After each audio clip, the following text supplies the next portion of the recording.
Waalaikumsalam. Saya dari Universitas Muhammadiyah mau wawancara Ibu mengenai beberapa hal. Sebelumnya saya Nadia Sapitri dan teman saya Musrifah Fitri. Pertanyaan pertama, Ibu di sekolah ini mengampu mata pelajaran apa ya, Bu? Matematika wajib. Matematika wajib. Sudah berapa tahun Ibu mengajar di sekolah ini? Mau jalan 2 tahun, 1 tahun lebih. 1 tahun. Selama Ibu mengajar di sekolah ini, Ibu sudah pernah masuk ke kelas berapa aja? 10, 11, 12 atau Ya. ketiganya? Ketiganya Ibu pegang 10, 11, 12. Karena di sini kan satu tingkat itu hanya 2 kelas IPA dan IPS. Kelas IPA cuma 1, kelas IPS juga 1. Jadi Ibu memegang ketiganya 10, 11 dan 12. Berarti untuk tahun ini Ibu juga memegang ketiganya? Ya, betul. Biasanya sebelum mengajar, hal apa yang Ibu lakukan di dalam kelas? Atau ice breaking atau hal lain?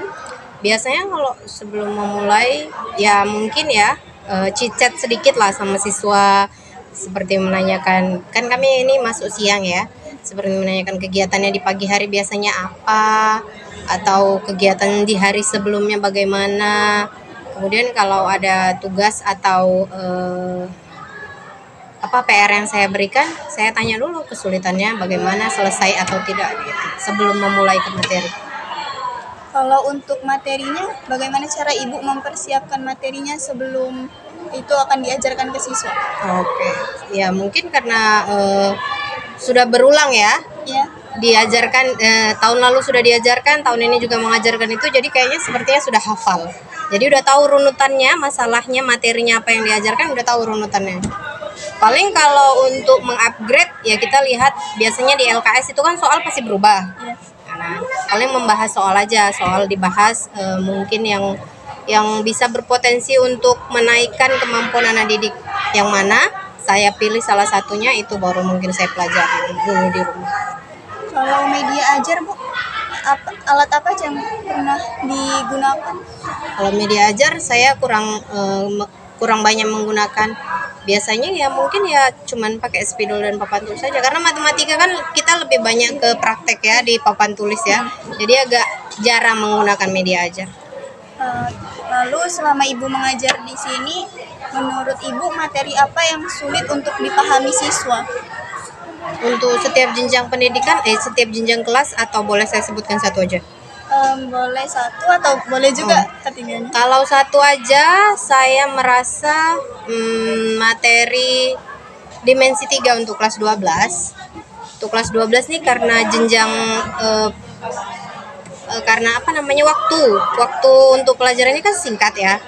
Jadi di semester pertama itu 3 bulan awal sebelum semester itu mereka hanya diajarkan materi dimensi 3. Jadi terkadang mereka sampai bosan, sampai mengulangnya lagi pun udah lupa materi yang sebelumnya diajarkan ya kan. Jadi sepertinya mereka kesulitan untuk materi dimensi 3 kalau di kelas 12. Cara Ibu solusinya lah, Bu, untuk menghadapi itu? Soalnya Solusinya kelas 12. karena ini keuntungannya karena itu di 3 bulan awal kan materi yang dipelajarin cuma satu itu. Nah itu saya ulang selalu. Jadi misalnya dari awal nih saya ulang materi jarak antar titik. Jarak antar titik itu bisa saya ulang sampai berkali-kali sampai mereka paham benar. Walaupun sampai bosan, tapi akhirnya sampai paham, saya ulang lagi. Gitu. Bagaimana cara kami siswa sangat paham Kita habis menyampaikan materi, kita kasih tugas latihan. Nah, untuk tahu karena kalau saya berikan soal latihan pasti tidak banyak. Untuk mengetahui kemampuan mereka dulu dari dua soal. Kita lihat di dalam soal itu sudah mampu atau dalam mereka kita tingkatkan lagi 5 soal. Kalau 5 soal juga sudah mampu, berarti saya akan. Bagaimana cara Ibu siswa yang berbeda-beda cara menanggapi Kalau menanggapi cara karakteristik murid yang berbeda-beda,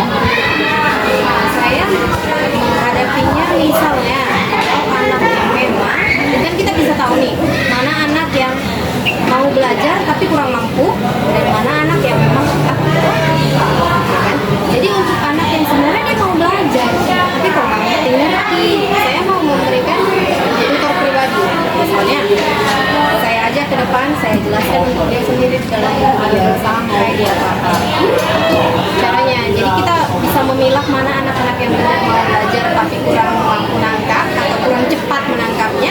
Caranya gitu, kita tulis tutor pribadi, kita jelaskan untuk dia sendiri. Nah, kalau di papan tulis kan berbeda dengan cara kita menjelaskan untuk dia.